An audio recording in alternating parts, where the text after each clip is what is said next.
नमस्कार साथियों, मैं डॉक्टर धनंजय श्रीवास्तव महाभारत ज्ञान कथा के 10वें एपिसोड में आप सभी का एक बार पुनः स्वागत करता हूं। पिछले एपिसोड में आप सबने सुना कि कुरुवंश के राजा धृतराष्ट्र ने एक साथ गांधारी सहित कुल 11 स्त्रियों से शादी की, जिनसे उनको कुल 100 पुत्र उत्पन्न हुए।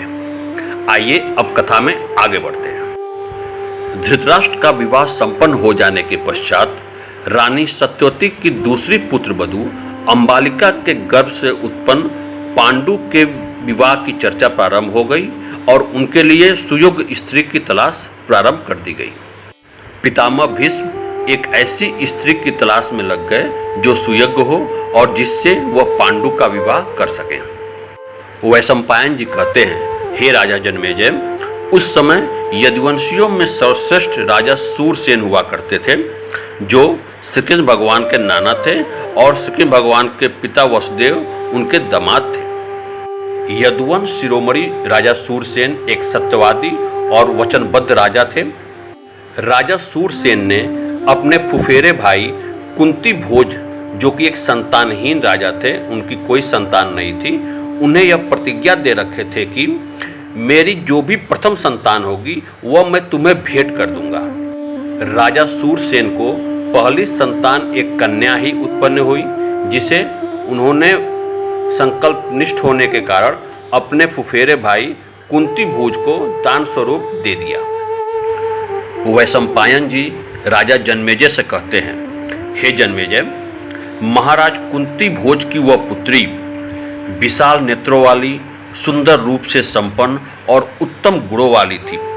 वह एकमात्र धर्म के कार्य में ही हमेशा लगी रहती थी और महान व्रतों का पालन करने वाली थी। उसकी सुंदरता इतनी अद्भुत थी कि चारों तरफ उसकी सुंदरता के वर्णन हुआ करते थे। एक सर्वांगीण गुणों वाली स्त्री के गुण और आचरण उसमें प्रचुर मात्रा में भरे हुए थे, जो उसकी सुंदरता और उसकी शोभा को और अधिक बढ़ा रहे थे।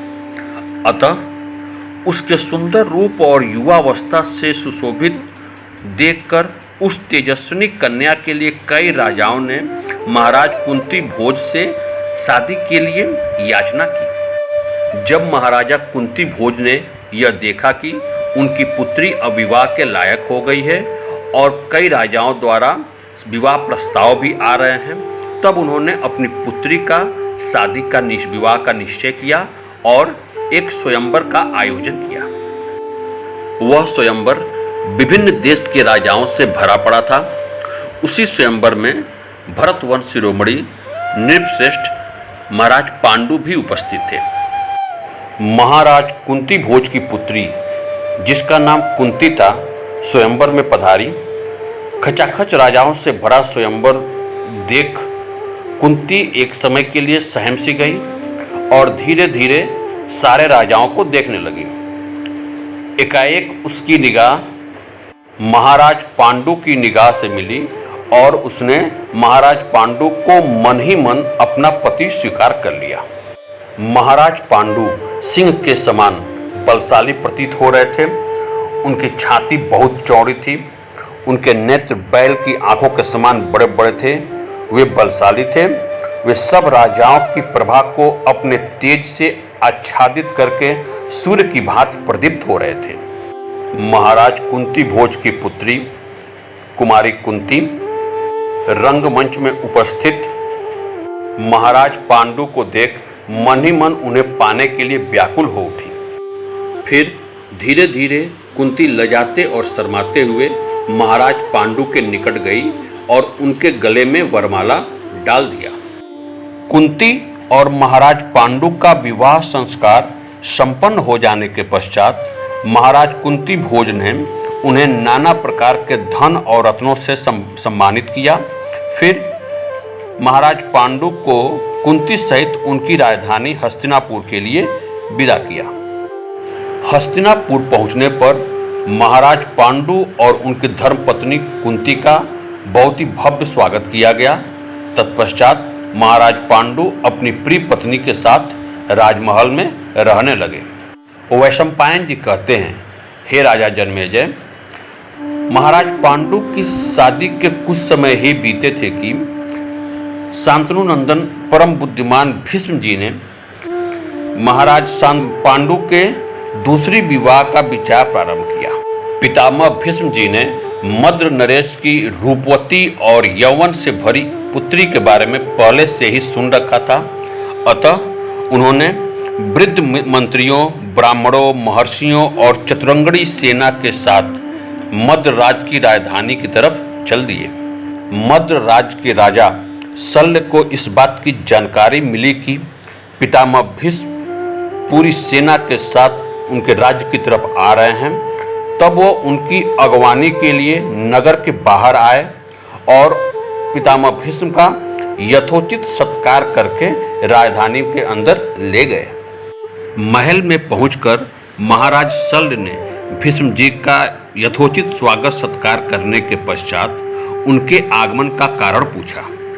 तब कुरुकुल का भार वहन करने वाले पितामह भीष्म ने मद्रराज नरेश से इस प्रकार कहा, हे शत्रुदमन मद्रराज नरेश शल्य, मैं आपसे अपने पौत्र महाराज पांडु के लिए आपकी पुत्री का हाथ मांगने आया हूँ। सुना है तुम्हारी माद्री नाम की एक यशस्विनी बहन है जो बड़े साधु स्वभाव की है। मैं उस यशस्विनी माद्री का अपने पांडु के लिए वरण करना चाहता हूँ। जब महाराज शल्य ने यह सुना कि पितामह भीष्म अपने महाराज पांडु के लिए मेरी पुत्री का हाथ मांगने आए हुए हैं, तब वो बहुत ही प्रसन्न हुए और अपने बहन को वस्त्र आभूषणों से अच्छी तरह अलंकृत करके महाराज पांडु के लिए कुरुश्रेष्ठ भीष्म को अपनी बहन सौंप दिया। वैशंपायन जी कहते हैं, हे राजा जन्मेजय, इस प्रकार पितामह भीष्म जी ने माद्री को लेकर हस्तिनापुर पहुँचे और वहाँ पहुँचने के बाद महाराज पांडु के साथ माद्री का विधिपूर्वक पाणी ग्रहण संस्कार किया। इस प्रकार राजाओं में श्रेष्ठ महाराज पांडु अपनी दो पत्नियों कुंती और माद्री के साथ आनंदपूर्वक यथोचित विहार करने लगे, आनंदपूर्वक जीवन व्यतीत करने लगे।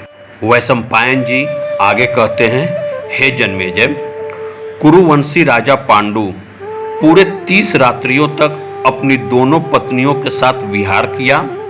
तत्पश्चात पूरे भूमंडल पर विजय प्राप्त करने की इच्छा लेकर राजधानी से सेना के साथ बाहर निकले। पूरे भूमंडल पर विजय प्राप्त करने की इच्छा से महाराज पांडु ने अनेक शक्तिशाली राजाओं के साथ युद्ध किया और विजय हासिल की। भूमंडल के समस्त राजाओं ने उनके सामने हाथ जोड़कर नतमस्तक हुए और अनेक प्रकार के रत्न आभूषण और धन देकर उन्हें विदा किए। इस प्रकार महाराज पांडु उस समय के पूरे भूमंडल पर सबसे ताकतवर शूरवीर योद्धा माने जाने लगे। तब राजा पांडु प्राप्त सारे आभूषणों, रत्नों, ज्वेरातों के साथ लेकर हस्तिनापुर अपने राज्य की ओर बड़े हर्ष के साथ लौट आए। वैशंपायन जी कहते हैं, हे जन्मेजय, इस प्रकार कुरुवंश के प्रतापी राजा शांतनु और परम बुद्धिमान भरत की कीर्ति कथा जो लगभग नष्ट सी हो गई थी, महाराज पांडु ने उन्हें पुनः जीवित कर दिया और पुनः स्थापित भी किया। तत्पश्चात महाराज पांडु के पूरे भूमंडल पर विजय प्राप्त करने के पश्चात उनके भाई धृतराष्ट्र ने बड़े बड़े 100 अश्वमेध यज्ञ किए और प्रत्येक यज्ञ में 1-1 लाख स्वर्ण मुद्राएं दक्षिणा में दी। धृतराष्ट्र और पांडु का विवाह हो जाने के पश्चात अब विदुर के विवाह की बारी आई। गंगानंदन भीष्म ने सुना कि राजा देवक के यहाँ एक कन्या है जो शूद्र जाति स्त्री के गर्भ से एक ब्राह्मण द्वारा नियोग विधि से उत्पन्न हुई है। वह बहुत ही मनोहर रूप वाली और युवावस्था से संपन्न है। अतः तब गंगानंदन भीष्म ने विदुर के विवाह के लिए उस स्त्री का वरण करने का विचार किया। भीष्म जी ने राजा देवक के सामने यह प्रस्ताव रखा, जिसे राजा देवक ने सहर्ष स्वीकार कर लिया तथा अपनी बेटी को गंगानंदन भीष्म को सुपुर्द कर दिया। गंगानंदन भीष्म उस रूपवती कन्या को लेकर हस्तिनापुर आए और विदुर जी के साथ उसका विवाह संपन्न कराया। विदुर जी ने उस कन्या के गर्भ से अपने ही समान गुणवान और विनयशील अनेक पुत्र उत्पन्न किए। प्रिय श्रोतागण, तो इस एपिसोड में आपने महाराज पांडु और विदुर की शादी तक की कथा सुनी। नेक्स्ट एपिसोड में हम आगे की कथा सुनेंगे। साथियों, अगर आपने मेरे पिछले सारे एपिसोड नहीं सुने हैं तो यह एपिसोड आपको भली बात समझ में नहीं आएगा। अतः आप सभी से निवेदन है कि इस महाभारत ज्ञान कथा के सारे एपिसोड को सुने, तभी यह महाभारत ज्ञान कथा अच्छी तरह से आपको समझ में आएगी। इस महाभारत ज्ञान कथा के सारे एपिसोड को सुनने के लिए इस चैनल को सब्सक्राइब कर लें और बेल आइकन भी जरूर दबा लें, ताकि जो भी एपिसोड आए वह आप तक तुरंत पहुंच सके। तो इस एपिसोड में इतना ही। मिलते हैं अगले एपिसोड में। तब तक के लिए आप सबका बहुत बहुत धन्यवाद। जय श्री कृष्णा।